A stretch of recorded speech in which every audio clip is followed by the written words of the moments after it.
সকালে ঘুম থেকে উঠেছি, প্রচণ্ড শরীর খারাপ ছিল। রাতে মাথায় তেল দিয়েছি আর গ্যাস হয়েছিল। শাশুড়ি কেটে দিল শশা আর মুড়ি, বলল মুড়ি আর শশা খাও, দেখো গ্যাসটা কমবে। তাই আমি মুড়ি আর শশাটা খেয়ে নিলাম।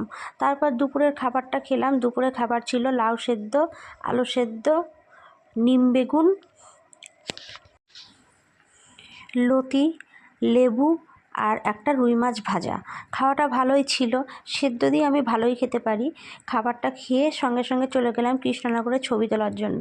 ওখান থেকে আসার পথে লুচি আর আলুর তরকারি দুজনা খেয়ে নিলাম। বেশিরভাগ ক্ষেত্রে আমি এই দোকানটায় যাই, এই দোকানটায় কৃষ্ণনগর গেলে লুচি আর আলুর দমটাই খাই। তারপর বাড়িতে চলে এসেছি। বাড়িতে এসে সমস্তটাই গুছাচ্ছি, আর আমি হাঁটতে পারছি না, প্রচণ্ড কষ্ট হচ্ছে, যেহেতু ডেট চলে এসছে, 2 দিন পরেই ভর্তি হতে হবে। আর ভিডিও করতে গেলেও আমার কষ্ট হচ্ছে। ভিডিও আমি